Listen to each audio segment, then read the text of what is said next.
اشرح لي صدري ويسر لي أمري واحلل عقدة من lisani yafqahu qawli. Alhamdulillah ibu yang dirahmati dan diberkahi Allah Subhanahu wa taala. Kita lanjutkan lagi kitab At-Tibyan fi Adab Hamalatil Quran yang membahas tentang adab-adab yang semestinya harus dimiliki bagi orang yang berinteraksi kepada Al-Quran, baik si pembacanya maupun yang belajar Al-Quran. Maka yang ke-11, ini semuanya sudah dibahas, yang terakhir saya ulang sedikit, yaitu membaca secara tartil. Maka membaca Al-Quran secara tartil itu juga bagian dari adab. Maka di sini kata para ulama, makna tartil, sebelumnya kita sudah belajar tingkatan membaca Quran. Ada at-tahqiq, bacaan yang lambat, ada al-hadar, bacaan yang cepat, ada at-tadwir, bacaan yang sedang. Maka di ketiga tingkatan bacaan tersebut harus ada tartil di dalamnya. Apa itu tartil? Maka para ulama mengatakan, ada yang mengatakan tartil itu tingkatan dalam baca Quran. Maka kalau dia mengatakan tingkatan atau kecepatan, maka itu maknanya adalah sedang. Sebagian lagi para ulama mengatakan bahwa tartil itu adalah membaca Quran dengan kaidah ilmu tajwid. Jadi kalaupun kita membaca lambat, harus ada tartil dalamnya, ada tajwid. Kalaupun kita membaca cepat, al-hadar, harus tartil juga, memperhatikan tajwidnya. Kemudian kalau kita baca sedang, at-tadwir, harus juga memperhatikan tajwid di dalamnya. Maka tajwid ini sudah diturunkan bersama Al-Quran, dengan Quran diturunkan. Walaupun dulu kita belum kenal, ketika pada zaman Nabi itu belum dikenal dengan ada istilah mad, waqaf, dan lain sebagainya. Seiring perkembangan umat Islam, maka bahasa Quran ini bukan bahasa mereka, bukan bahasa Arab seperti kita orang Ajam. Maka bagaimana salah satu cara terpeliharanya bacaan dari semenjak ke zaman baginda Rasulullah sampai kita sekarang adalah dengan ilmu tajwid. Jadi dulu dibaca baginda Rasulullah dan para sahabat itu panjang, sampai kita juga panjang. Karena bukan bahasa kita, maka kita harus mengetahui apa saja tanda-tanda atau rumus-rumus, kapan dia harus dibaca panjang, kapan dia harus dibaca pendek. Maka membaca tartil ini atau membaca Quran dengan tajwid itu bagian dari adab dalam membaca Quran. Maka orang yang membaca Quran tanpa memperhatikan tajwidnya, maka ia sudah menghilangkan bagian adab dari membaca Quran. Bahkan sebagian ulama mengatakan kalau orang yang membaca Quran dengan sengaja, dia tidak mau belajar tajwid, kemudian dia sengaja dalam hal kesalahan, maka itu bisa menjadi dosa. Man lam yujawwidil Quran fa inna tajwid fa huwa athim. Barang siapa yang membaca Quran kemudian dia tidak memperhatikan tajwidnya dengan sengaja, fa huwa athim, maka bacanya bisa mendatangkan dosa. Maka di sini kata-katanya adalah yang disampaikan oleh Imam An-Nawawi, wa yanbaghi ay yurattila qira'atuhu, dan sepatutnya ia pembaca Quran membaca secara tartil, perlahan, dan memperhatikan tajwidnya, pembacaan Al-Qur'annya. Faqad ittafaqal ulama ala istihbabit tartil, dan sungguh ulama telah bersepakat mengenai kesunahan melakukan pembacaan Quran secara tartil. Qala Allah Ta'ala, dalil dalam Quran, warattilil Qur'ana tartila, maka bacalah Quran secara perlahan-lahan. Maka tadi saya katakan, para ulama ada yang mengatakan makna tartilnya ada tempo bacaan sedang. Karena setelahnya, la tuharrik bihi lisanaka lita'ajala bih. Rasulullah ketika itu membaca Quran, ketika sudah bisa langsung cepat-cepat, sehingga dianjurkan membacanya perlahan-lahan. Itu berarti masuk dalam tempo bacaan. Sebagian yang lain mengatakan bahwa tartil itu membaca Quran dengan tajwid. Jadi para ulama berbeda pendapat. Ada yang menggabungkan sudah perlahan-lahan, memperhatikan tajwidnya. Wa thabata an Ummi Salamah radhiyallahu anhuma annaha na'atat qira'atan Nabi sallallahu alaihi wasallam qira'atan mufassaratan harfan. Jadi Nabi Muhammad itu ketika baca Quran jelas setiap huruf yang keluar dari lisan beliau, jelas secara harfan, huruf-hurufnya, panjang pendeknya. Qala Tirmidzi hadis hasan sahih. Kemudian di hadis yang lain, yauma fathi Makkah ala naqatihi, kemudian beliau ketika Fathu Makkah, itu penaklukan kota Makkah, beliau membaca Quran di atas unta. Kemudian beliau mengulang-ulang bacaan dengan bacaan yang jelas. Yaqra'u surat al-Fathi farajja'a fi qira'atihi.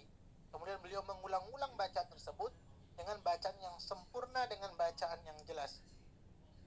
Wa an Ibnu Abbas radhiyallahu anhuma qala la an aqra'a suratan urattiluha ahabbu ilayya min an aqra'a al-Qur'an kulluhu bighairi tartil. Jadi di sini dikatakan, pastilah saya membaca satu surah yang saya membacanya secara tartil lebih disukai dibandingkan membaca Quran secara seluruhnya tanpa tartil. Ada orang baca pengen cepat-cepat khatam, tapi tidak memperhatikan tajwidnya, itu maksud konteksnya. Maka orang yang membaca lambat itu jauh lebih dicintai dia tapi memperhatikan tajwidnya. Ini konteksnya mungkin bisa kita kaitkan di bulan Ramadan.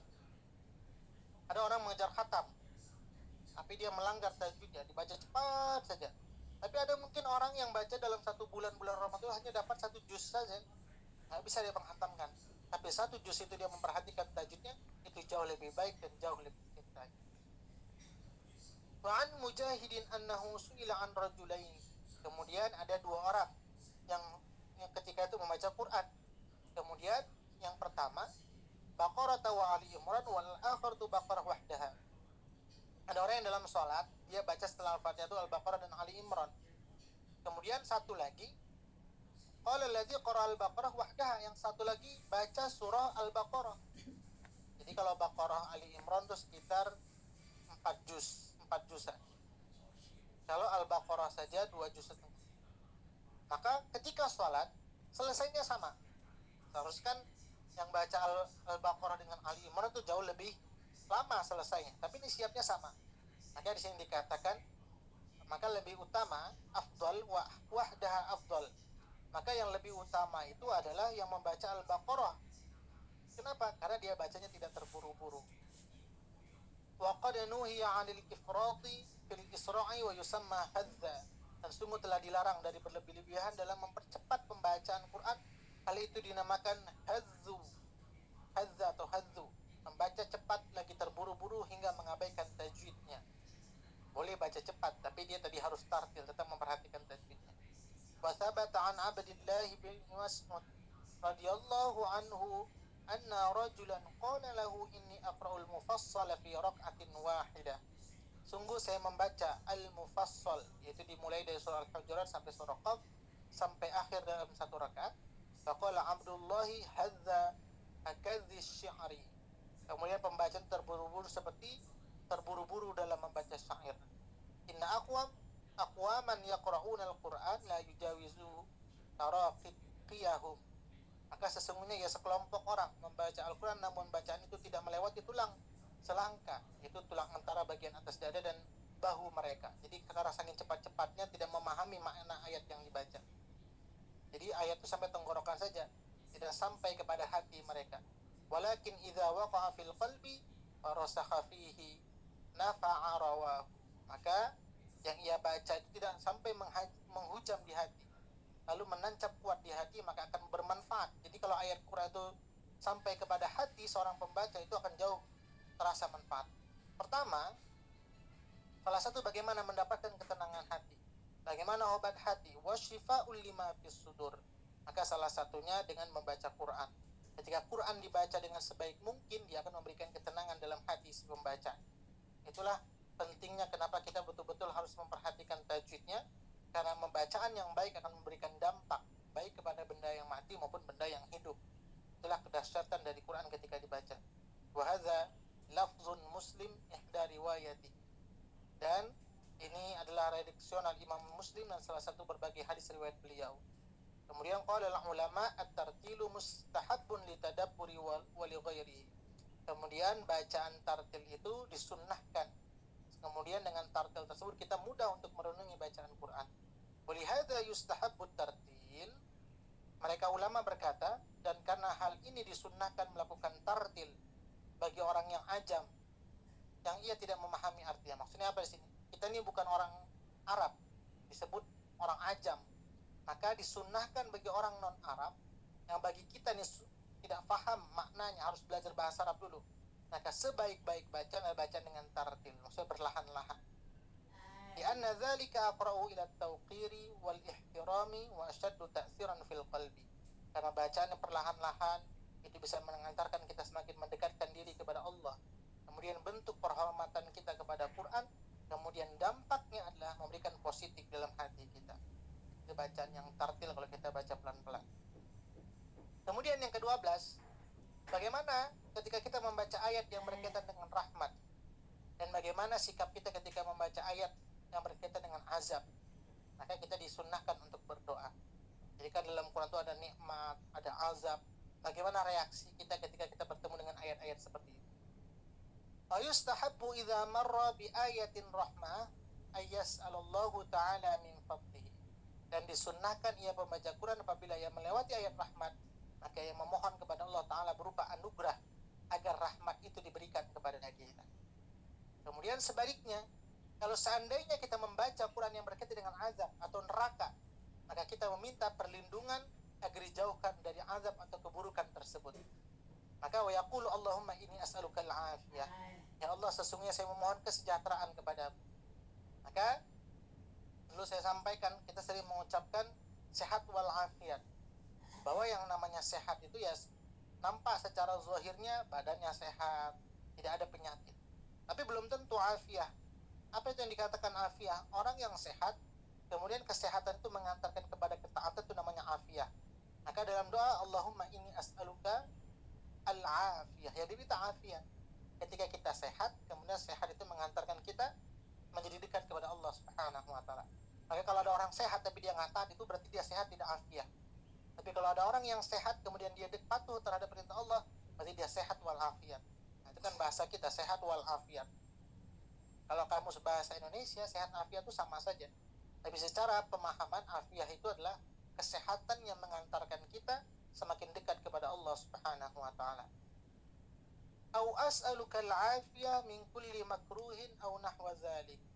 Kemudian ya Allah, sesungguhnya saya memohon kepadamu keselamatan dari seluruh hal yang tidak menyenangkan. Nah, jadi kita minta sama Allah agar dijauhkan dari hal-hal yang tidak menyenangkan dalam kehidupan kita dan didekatkan dengan segala kebaikan.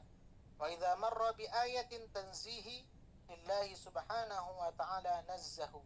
Maka ia mensucikan Allah, yaitu dengan apabila ia melewati ayat pensucian Allah subhanahu wa ta'ala, maka ia harus mensucikan Allah. Faqala subhanahu wa ta'ala au tabaraka wa ta'ala au jallat azamahu rabbina. Maha suci Allah dan maha luhur dia. Tabaraka wa ta'ala, maha suci Allah dan maha luhur dia. Atau jallat azamahu rabbina, itu maha mulia keagungan Tuhan kami. Faqad shahha an Khuzaifah ibnul Yaman radhiyallahu anhu maqal, bahwa di sini dikatakan Khuzaifah ibnu Yaman berkata, "Shallaitu ma'an Nabi sallallahu alaihi wasallam zata lailatin faftatahal Baqarah." Saya pernah salat bersama Nabi sallallahu alaihi wasallam pada suatu malam, lalu beliau memulai membaca surah Al-Baqarah. Jadi ada salah seorang sahabat yang ketika itu beliau salat bersama baginda Rasulullah. Faqultu yarka'u 'inda mi'ati tsumma madha. Lalu saya berkata dalam hati, mungkin beliau akan rukuk setelah baca 100 ayat. Jadi Rasulullah ini memimpin salat yang dibaca ayat surah Al-Baqarah. Dia berharap mungkin 100 ayat yang akan dibaca bagi Rasulullah. Kemudian beliau malah meneruskan. Nah, itu karena 286 ayat. Berarti diteruskan lagi. Faqultu yusalli biha fi raqatin madha. Lalu saya berkata dalam hati, barangkali beliau membaca surah Al-Baqarah dalam satu rakaat. Kemudian beliau meneruskannya. Faqultu yarka'u biha. Lalu saya berkata dalam hati, mungkin beliau akan ruku dengan mengkhatamkan surah Al-Baqarah. Tsumma iftataha an-nisa faqara'aha. Kemudian beliau malah memulai melanjutkan surah An-Nisa. Lalu beliau membaca surah tersebut. Tsumma iftataha Ali Imran faqara'aha. Kemudian beliau membaca surah Ali Imran tersebut. Yaqra'u mutarassilan. Beliau membaca surah-surah tersebut dalam perlahan-lahan dan tartil. Ini maksudnya menjelaskan bahwa baginda Rasulullah ketika sholat bacanya ayatnya panjang. Tapi walau keadaan panjang Al-Baqarah, Ali Imran dan An-Nisa, tetap beliau tartil, memperhatikan tajwidnya. Kemudian tidak tergesa-gesa dalam membaca dalam satu rakaat. Ini luar biasa. Jadi kalau sampai An-Nisa itu bisa 5 juz dalam satu rakaat. Wa idza marra bi ayatin su'alin salah. Dan apabila beliau melewati ayat permohonan, jadi kan para sahabat yang di belakang tadi, sahabat mendengarkan ayat yang dibaca bagi Rasul dari sekian panjangnya 5 juz, pasti kan bertemu dengan ayat yang azab, dengan rahmat, kemudian bermacam-macam konteks ayat yang dibaca. Maka ketika beliau melewati ayat permohonan, maka beliau berdoa, wa idza marra bi ta'awudzin ta'awwadza. Maka beliau meminta perlindungan, memohon perlindungan. Nah, jadi kalau ada permohonan beliau minta perlindungan atau dari azab, beliau diminta dijauhkan dari hal tersebut. Rawahu Muslim fi sahihihi. Jadi para sahabat yang langsung di belakang menjadi makmumnya Nabi baginda Rasulullah, ketika ada ayat kebaikan, rahmat, kita meminta agar rahmat itu diberikan kepada kita. Ketika azab, maka kita meminta perlindungan agar azab itu jangan sampai kepada kita. Ketika ada ayat tentang keburukan, agar keburukan itu jauh dari kita. Apabila ada ayat kebaikan, maka ayat kebaikan itu agar diberikan kepada kita. Nah, ini konteks kalau kita paham ayat yang dibaca. Maka suratun Nisa fi dzalikal waqti muqaddamatan ala Ali Imran. Dan adalah surah An-Nisa di waktu itu terletak lebih dahulu dibandingkan surah Ali Imran. Qala ashabuna rahimahullahu wa yastahabbu hadha su'al wal isti'adzatu wat tasbihu likulli qari'in sawa'un kanat fi shalah aw kharijan minha.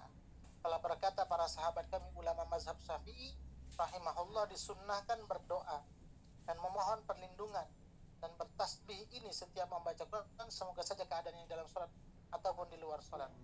Qalu wa yustahabbu dzalika fi shalah lil imami wal ma'mumi wal munfaridi li'annahu du'a. Jadi hal seperti ini, kalau ada kebaikan kita minta, kalau ada keburukan kita minta hindarkan, bukan hanya dalam salat saja, yaitu ketika kita membaca di luar salat atau ketika kita salat sendiri. Jadi konteksnya kalau kita baca Quran sendiri pun kita tetap bisa berdoa.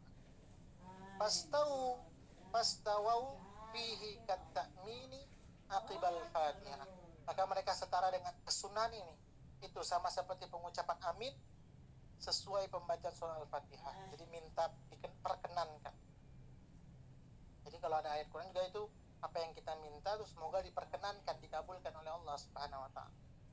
وهذا الذي ذكرناه من استحباب السؤال والاستعاذة وهو مذهب الشافعي وجماهير العلماء رحمه الله. Dan hal ini yang kami telah menuturkannya berupa kesunahan berdoa dan memohon perlindungan saat membaca Quran, yaitu merupakan mazhab Syafi'i dan mayoritas ulama rahimahullah. Qala Abu Hanifah rahimahullah la yustahabbu dzalika bal yukrahu fi shalah. Berkata Imam Abu Hanifah, tidak disunahkan hal itu, bahkan dimakruhkan dilakukan dalam sholat. Jadi para ulama berarti berbeda pendapat. Kalau mazhab Syafi'i, ketika bertemu kita paham dengan ayat yang kita baca, kita boleh berdoa minta hindarkan dalam hati kita atau dalam hal kebaikan kita didekatkan. Tapi kalau mazhab Imam Abu Hanifah, itu dihukumnya di sini dimakruhkan hal seperti itu. Jadi fokus terhadap bacaan saja. Wassawabu qaulul jamaahir lima qaddamna. Dan pendapat yang benar adalah pendapat mayoritas ulama berdasarkan keterangan yang telah terdahulu. Jadi mayoritas ulama itu banyak pendapat mazhab Syafi'i. Kita mengikuti keadaan ayat tersebut ketika membacanya. Bahkan bagaimana para ulama ketika membaca Quran itu betul-betul terbawa suasana. Kalau tentang azab mereka itu bisa nangis. Tentang rahmat seakan-akan mereka gembira membaca ayat tersebut. Tentang perang mereka semangat membacanya. Itu terbawa mungkin juga dalam iramanya, bisa ini kalau orang yang paham maknanya dan bisa membawakan sesuai dengan iramanya, maka itu akan jadi nikmat ketika membaca Quran. Jadi konteksnya di sini adalah anjuran bagi kita berusaha untuk memahami ayat Quran yang kita baca, sehingga ketika kebaikan ayat yang kita baca ini maknanya, kita boleh berdoa meminta kebaikan sesuai dengan ayatnya. Kalau seandainya yang kita baca ayat tentang azab, maka kita boleh berdoa agar azab itu jangan sampai kepada kita.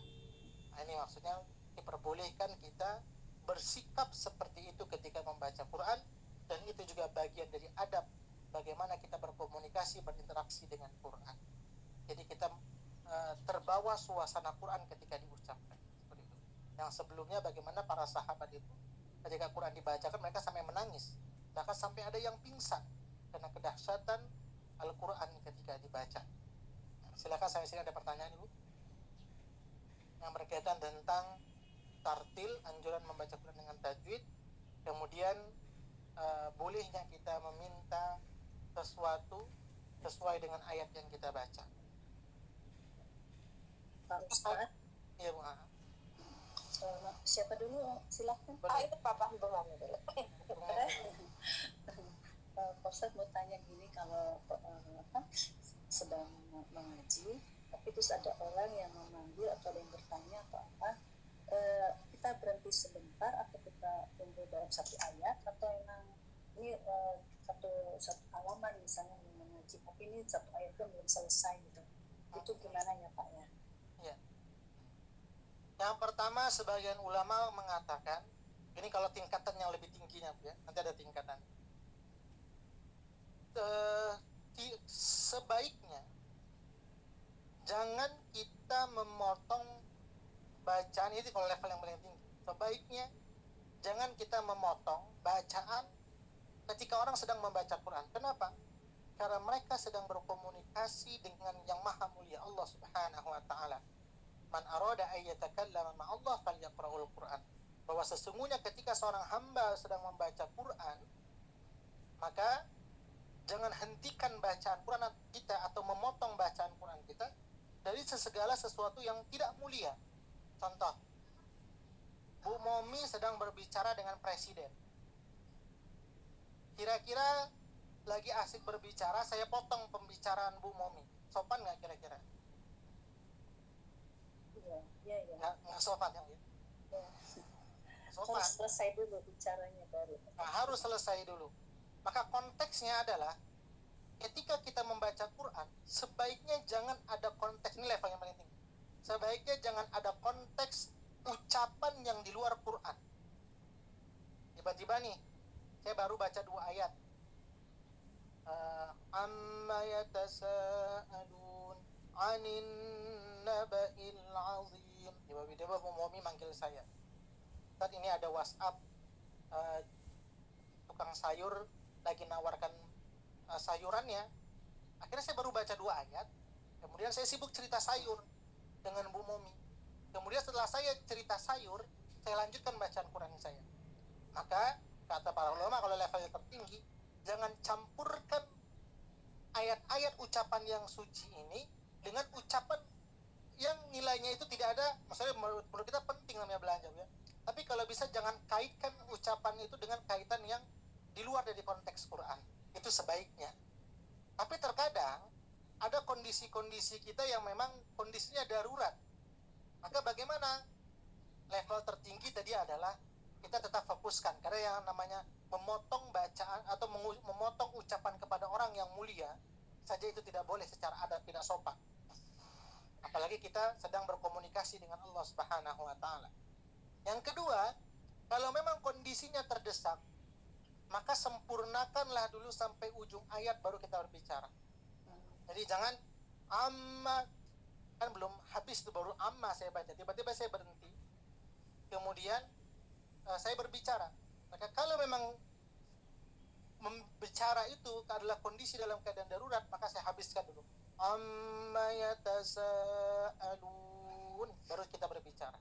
Sempurnakan dulu sampai ujung ayat. Seperti itu. Palingnya 1 ayat ya Pak ya? Iya, habiskan 1 ayat dulu. Nah, tapi kalau ditanya level yang terbaik, jangan gabungkan pembicaraan kita ketika seseorang sedang membaca Quran. Itu kalau level yang tinggi. Pak Ustadz. Iya. Sita. Asal ya Kak. Ya, Bu. Kalau bagaimana cara memahami Al-Quran harus belajar ya Pak Ustadz ya. Gimana kurang jelas orangnya Bu? Iya, gimana caranya agar kita paham gitu arti Al-Quran. Emang harus salah satunya harus belajar bahasa Arab ya Pak Ustadz. Iya. Maka tadi orang awam. kalimat di atas tuh ada kalimat ajam. Ajam itu adalah orang non Arab. Maka bagi kita ya mau tidak mau sebenarnya levelnya harus belajar. Tapi terkadang sesuai dengan kebutuhan kita. Sekarang kebutuhan kita mungkin level paling bawahnya harus bagusi dulu bacaan kita. Nanti kalau sudah bagus bacanya, sedikit demi sedikit kita mencoba memahami. Karena kalau semuanya kita borong, terkadang semuanya nggak ada yang fokus. Boleh sedikit-sedikit kita sambil baca. Kalaupun tidak sampai kepada level kita bisa memahami lebih dalam, paling tidak tahu maksud, ayat ini maksudnya ini, ayat ini maksudnya ini. Sampai situ saja cukup. Karena level yang tertinggi itu kalau bagi mereka yang ingin jadi ulama, mungkin kita kan untuk menjadi level ulama itu perlu perjuangan yang tinggi, belajar balaghah, kaidah bahasa Arab terlalu dalam. Sedangkan kita fokusnya mungkin dalam kehidupan sehari-hari, sibuk ngurus keluarga dan lain sebagainya. Maka paling tidak kita tahu intinya. Ayat ini tujuannya ini, sehingga nanti kalau saya mengamalkan ini maksudnya. Atau ayat ini mengharamkan tentang mencuri. Sampai situ saja. Oh, ayat ini menganjurkan kita tentang puasa. Sudah, ayat ini perintah haji. Paling tidak sampai level itu saja, Ibu. Sehingga ketika aplikasi dalam kehidupan sehari-hari kita tahu. Contoh kalau mau menerjemahkan, contoh, wa ma nurikum min ayatihi illa, kita nggak bisa nih. Dan tidaklah kami memperlihatkan suatu mujizat harus banyak menghafal kosakata. Kan harus banyak ya. Zalikal kitabul la raiba fihi hudal lil muttaqin. Itu kitab Al-Qur'an diturunkan kepada orang. Terlalu banyak yang harus kita lewati. Tapi paling enggak ayat 1-2 ini perintah bahwa Quran itu adalah petunjuk bagi orang bertakwa. Cukup saja sampai situ. Poinnya saja. Yang kedua, alladzina yu'minuna bil ghaib, orang bertakwa itu dia suruh sholat, suruh infak. Tahu konteksnya. Seperti itu, Ibu. Baik, Ustaz. Jadi poin-poinnya ya, paling enggak dalam banget. Karena memang bagi kita mungkin untuk sampai mendalam lagi, kalau bisa jauh lebih baik. Tapi agar kita bisa langsung aplikasikan dalam kehidupan, ya paling nggak tahu konteks seperti itu saja, Bu. Itu namanya tadabbur. Jadi tadabbur itu bisa langsung aplikasikan. Oh, ini ayat tentang larangan khamar. Kalau kita, wahai orang-orang yang beriman, diharamkan bagi kamu khamar dan judi. Kemudian mengundi nasib dengan anak panah. Kan terlalu banyak kosakata yang harus kita hafal. Asbabun nuzulnya gimana peristiwanya, terlalu mendalam. Paling nggak kita tahu poinnya. Oh, ayat ini perintah mengharamkan minum khamar, mengharamkan judi. Oh, paling nggak tahu poin itu saja. Jadi kita langsung bisa aplikasikan ketika kita bertemu khamar nih. Oh, Allah mengharamkan jangan kita minum. Seperti itu. Betul, Pastor. Terima kasih, Pastor. Assalamualaikum, Ustaz. Mau tanya, tadi kan saya tengah mengaji di tengah-tengah halaman ya. Terus ada orang belanja dua orang. Mau berhenti tanggung. Jadi nggak enak juga meninggalkan ini ngaji. Jadi gimana? Nggak apa-apa kan ya? Saya ngaji dulu habiskan, baru melayani mereka. Soalnya dua-duanya nggak enak. Saya tinggalkan nggak enak. Itu. Mana atau yang... tadi kalau memang mau kalau menyelesaikan itu jauh lebih baik. Tapi kalau Bu Sri tadi mau mutus di tengah jalan, habiskan sampai ujung ayatnya dulu. Oh iya. Itu adabnya, Bu. Kalau memang Bu Sri bisa menyelesaikan sampai habis, orangnya bisa menunggu, itu jauh lebih baik. Tidak menggabungkan perkataan dengan manusia dengan firman Allah Subhanahu wa taala. Karena sebaik-baik perkataan adalah firman Allah Subhanahu wa taala. Jadi saya umpamakan, kalau Bu Sri lagi berbicara dengan presiden, saya putus di tengah jalan omongannya. Marah nggak gitu? Atau lagi Bu Sri saja kalau berbicara dengan orang kemudian diputus di tengah jalan, mungkin nggak enak juga perasaan kita, Bu. Dipotong-potong omongan kita. Itu juga tadi. Kalau memang mau memotong, contoh Bu Sri berbicara, memotong perkataan Bu Sri, selesaikan dulu Bu Sri berbicara, baru saya sambut ke ucapan Bu Sri. Nanti lebih enak didengar ya. Tapi Bu Sri lagi ngomong, saya putus di tengah jalan. Itu kan nggak enak gitu. Begitulah juga adab dalam membaca Quran. Jadi kalau Bu Sri mau selesaikan jauh lebih baik. Kalau memang terburu-buru nih nggak mendesak, habiskan ujung ayat, baru mungkin sambut dulu siapa yang mau diajak bicara. Baru nanti tinggal lanjutkan. Iya. Tadi kalau diputus lama Ustadz kembalinya gitu. Terus ditambah lagi sudah janji mau datang jam sekian, dia terlambat juga gitu. Jadi nunggu ya udah mending ngaji dulu. Pas ngaji nongol orangnya. Akhirnya saya kasih tangan aja sebentar bilang gitu. Alhamdulillah sih. Ya nanti lain kali mah gimana ya? Ya udah. Ya terima kasih Ustaz itu aja. Ya, sama-sama. Ada lagi, Bu? Ya, kalau tidak ada, mungkin itu saja penjelasan tambahan sedikit dari saya tentang anjuran kita mempraktekkan tajwid. Kemudian jangan tergesa-gesa ketika membaca. Kemudian bagaimana sikap kita ketika membaca Quran, bawalah suasana diri kita sesuai dengan Quran. Jadi jangan ketika kita baca Quran nih, cerita tentang maling contohnya, larangan mencuri, jangan pikiran kita langsung, tetangga saya maling semua. Jangan seperti itu. Jangan langsung ketika kita baca tentang berjudi contohnya, jangan pikiran kita langsung ke orang lain. Jangan lemparkan ayat itu ke orang, walaupun mungkin sekitar kita mungkin maling contohnya atau penjudi gitu. Bayangkan ayat itu ketika dibacakan adalah untuk diri kita yang pertama. Bayangkan ayat itu adalah Allah mengingatkan kita, oh Allah berarti nggak boleh saya ini berjudi, oh nggak boleh saya ini mencuri. Seperti itu sikapnya, Bu. Jangan ketika ibu belajar pengajian, itu kan banyak nih namanya pengajian ya, Bu ya, cerita tentang gibah. Jadi ada ustazah atau contoh cerita tentang gibah. Yang di pikiran kita tuh teman kita yang suka menggibah. Jangan seperti itu. Mindset yang harus kita tampilkan dalam pikiran kita. Bayangkan ayat itu adalah teguran untuk kita. Itu selalu yang harus kita rasakan. Jadi kalau kita membayangkan ketika ada cerita tentang gibah, pikiran langsung otak kita ke orang lain, nah berarti kita merasa bahwa ayat itu bukan untuk kita sebenarnya diturunkan, untuk teman-teman kita atau orang-orang yang terdekat dengan kita. Sehingga bagaimana ayat itu bisa meresap dalam diri kita? Bayangkanlah setiap ayat yang kita baca itu adalah nasihat terbaik untuk kehidupan kita. Maka sebaik-baik nasihat itu adalah nasihat Quran. Sebaik-baik bagaimana orang yang mengingatkan kita adalah Al-Quran. Langsung ini Allah yang mengingatkan kita. Jika ada ayat kita baca, oh Allah sedang mengingatkan kita. Atau ketika kita baca tentang sesuatu yang mungkin diperintahkan, kita sudah kerjakan, kita coba lebih tingkatkan lagi apa yang sudah selama ini kita kerjakan. Jadi, oh saya sudah mengamalkan, kalau ada ayat tentang ini, oh saya sudah mengamalkan semuanya. Akhirnya kita arahkan kepada orang-orang yang belum mengamalkan. Jangan juga seperti itu. Kalau kita juga sudah mengamalkan tentang ayat yang sudah kita baca, maka mungkin ini perlu lagi mengintrospeksi apa yang sudah kita amalkan. Mungkin kurang ikhlas, atau mungkin kualitasnya harus ditingkatkan lagi apa yang sudah kita kerjakan. Nah, itu yang harus kita lakukan, sikap diri kita terhadap Quran ketika kita membaca. Jadi jangan langsung, apalagi kalau kita belajar, setelah belajar tujuannya untuk nyalah-nyalahkan orang lain. Jangan. Kan banyak orang sekarang ya, sudah belajar tujuannya untuk mendebat orang lain, sehingga menyalahkan semua yang dikerjakan orang lain itu semua salah. Jangan seperti itu. Ini sudah belajar nih, akhirnya ayat yang sudah dipelajari kita perdebatkan dengan orang, tujuannya agar apa? Menyalahkan orang itu. Jangan.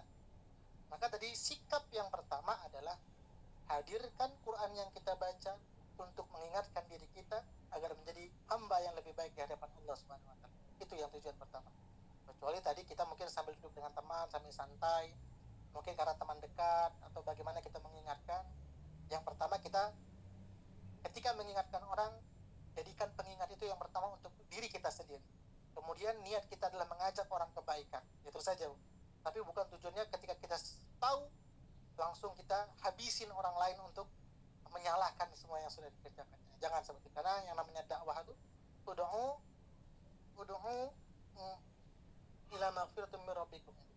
Itu dalam surah An-Nahl, bil hikmah wal mau'izah. Yang namanya dakwah itu adalah dengan hikmah, dengan lemah lembut, dengan mengajak kebaikan. Apalagi kalau bisa mencontohkan, itu adalah dakwah yang terbaik. Ud'u ila sabili rabbika bil hikmah wal mau'izatil hasanati wajadilhum billati hiya ahsan. Walaupun mungkin contoh dalam dakwah itu ada perdebatan yang terjadi, maka berdebatlah dengan yang sopan, berdebatlah dengan yang baik. Jangan sampai ketika kita berdebat orang itu malah membenci agama. Oh rupanya agama itu tujuan untuk berdebat saja. Jangan seperti itu. Nah ini saja mungkin sikap kita ketika kita belajar Quran. Mudah-mudahan yang sedikit ini bisa manfaat untuk kita semuanya. Nanti bagi ibu yang belum baca, dipersilahkan untuk besok. Tadi sudah pagi saya sampaikan ke Bu Sri juga, besok saya izin karena pagi-pagi saya harus di imigrasi memperpanjang buat paspor, perpanjang paspor. Kebetulan kemarin sama-sama buatnya sama aja yang lain. Jadi, semuanya sudah habis masa, jadi harus buat baru semua. Jadi izin untuk besok, kebetulan jadwal untuk ke imigrasi. Masya Allah Ustaz, semoga lancar semuanya ya. Silahkan ya Ustaz. Kapan Ustaz kesininya? Kalau jadwalnya di bulan 9 Ibu. Jadi insya Allah mudah-mudahan nanti urusannya beres semua sebelum bulan 9. Amin, amin. Ya Ustaz, ditunggu. Ini saja mungkin Ibu yang dapat saya sampaikan. Mudah-mudahan yang sedikit ini bisa manfaat untuk kita semuanya. Kita tutup dengan doa. Nanti Ibu yang belum baca dipersilahkan. A'udzu billahi minasy syaithanir rajim. بسم الله الرحمن الرحيم الحمد لله رب العالمين حمدا يوافي نعمه ويكافئ مزيده يا ربنا لك الحمد كما ينبغي لجلال وجهك الكريم وعظيم سلطانك اللهم صل وسلم على سيدنا محمد اللهم ارحمنا بالقرآن اللهم اجعلنا من أهل القرآن اللهم نور قلوبنا بالقرآن وزين أخلاقنا بالقرآن وادخلنا الجنة بالقرآن ونجنا من النار بالقرآن ربنا آتنا في الدنيا حسنة وفي الآخرة حسنة وقنا عذاب النار وصلى الله على سيدنا محمد وعلى آله وصحبه وسلم سبحان ربك رب العزة عما يصفون وسلام على المرسلين والحمد لله رب العالمين.